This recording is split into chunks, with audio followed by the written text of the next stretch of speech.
안녕하세요, 여러분. 저는 여러분과 함께 미술과 관련된 티끌 같은 정보들을 모아서 태산을 만들 수 있었으면 하는 기대를 가지고 이번 강의를 기획했어요. 자, 그럼 티끌 모아 태산 첫 번째 이야기 시작합니다. 여러분, 동양의 그림 속 용하고 서양의 그림 속 용하고 다르다는 거 알고 계셨나요? 용이건 드래곤이건 둘 다 상상의 동물인데 뭐가 다르냐고요? 생긴 것도 다르고 의미하는 내용도 달라요. 자, 한번 차근차근 알아볼까요?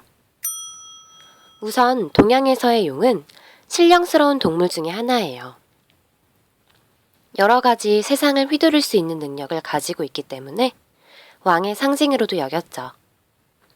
그래서 임금님이 앉는 의자를 용상이라고 부르고 임금님의 얼굴을 용안이라고도 불렀던 거예요. 또 용은 물의 신으로도 알려져 있는데요.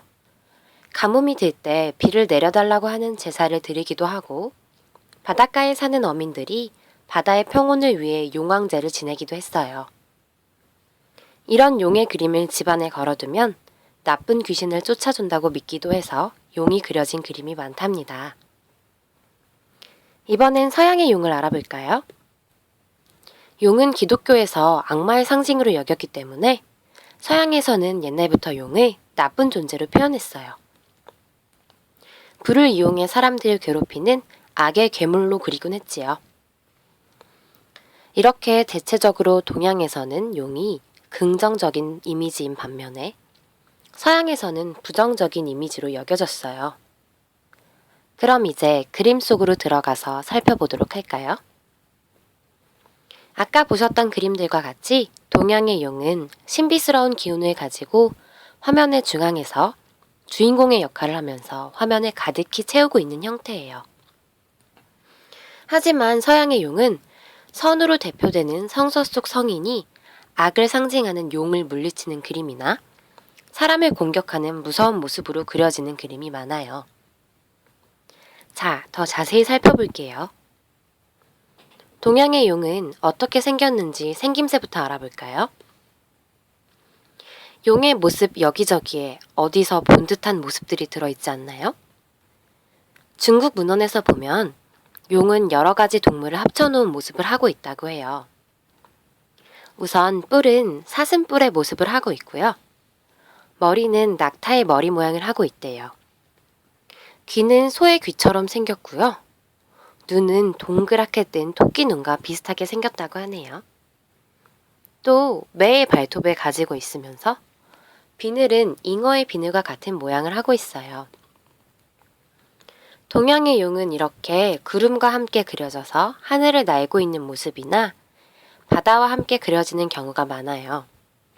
나쁜 기운을 물리칠 만한 힘이 느껴지도록 강한 움직임이 들어있답니다. 다음은 서양의 용 그림을 살펴볼게요. 우선 생김새를 한번 볼까요?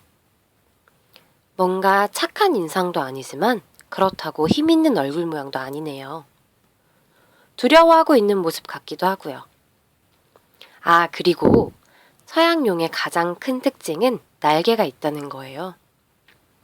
다른 서양 그림들에서 표현되는 악마의 날개와 비슷한 모양을 하고 있어요. 여기에 대비돼서 나타나는 성인의 모습을 볼까요? 그림의 주인공이 용이 아니고 용을 무찌르는 성인이라는 것이 확실하게 드러나고 있어요. 얼굴 표정도 힘있는 동작도 말이에요. 이번엔 여러 가지 동양과 서양의 용 작품들을 살펴보도록 할게요. 이번 용은 파도치는 바다 위에 있는 용이네요. 단조로운 색으로 표현했지만 용의 표정에서 뭔가 인자한 웃음기가 묻어나온 것 같지 않나요? 다음 그림은 청룡도인데요. 파도도 보이고 검은색으로 뭉게뭉게 피어오르는 구름도 함께 보여요. 푸른색이 도는 용의 몸이 붉은색과 어우러져서 더욱 힘차게 움직이는 것처럼 보이네요. 이번 그림은 많이 화려하죠? 먹으로만 이용해서 그린 용 그림도 있지만 이렇게 여러 가지 색을 이용해서 그린 용 작품도 많이 있답니다. 자, 이번엔 익숙한 장면이죠? 처음에 소개드렸던 서양의 용 작품과 같은 주제의 그림이에요. 여기에서도 용은 성인보다는 약하게 물리쳐지는 대상으로만 그려져 있네요. 이번 그림에서는 화면이 조금 넓은 배경을 담고 있어요. 하지만 여기에서도 선이 악을 물리치는 구도는 여전해요. 지금까지 본 서양 그림 속 용들보다는 크기가 좀 커지고 인상도 좀 험해졌다는 특징이 있네요. 여기에서는 이미 용을 물리치고 나서의 장면이에요. 용은 언제나 악당으로 그려지고 있어요. 다시 동양으로 돌아와서 이건 절에 그려진 그림이에요. 그림으로 그려서 걸어주기도 했지만 이렇게 건물 자체에다가 그림을 그려넣기도 했답니다. 나쁜 기운을 물리치는 듯한 용맹한 표정을 짓고 있지 않아요? 이번 그림은 얼굴이 전체적으로 드러나 있지는 않고 살짝 숨어 있어요. 무언가를 숨죽이고 기다리는 것처럼 긴장감이 돌고 있어요. 동양에선 이렇게 생필품에서도 용의 문양을 새겨 넣었어요. 용의 무늬로 투각을 한 연필꽂이에요. 도자기에도 용의 그림을 넣어 장식하기도 했어요. 항아리의 모양도 씩씩한데 용의 그림까지 더해져서 더욱 강해 보이네요. 용 2마리로 장식된 열쇠패도 있어요. 열쇠를 잘 지켜줄 것 같은 느낌이 들죠? 이번에는 서양의 부조 장식이에요. 이번에도 서양용은 역시 악당이네요. 하지만 튀어나와 있어서인지 용을 물리치는 사람도 용도 엄청나게 힘차 보이죠? 마지막 그림은 좀 많이 잔인해요.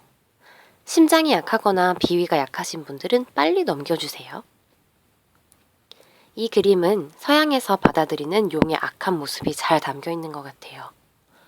아주 폭력적이고 공격적인 모습으로 정말 악마처럼 그려져 있어요.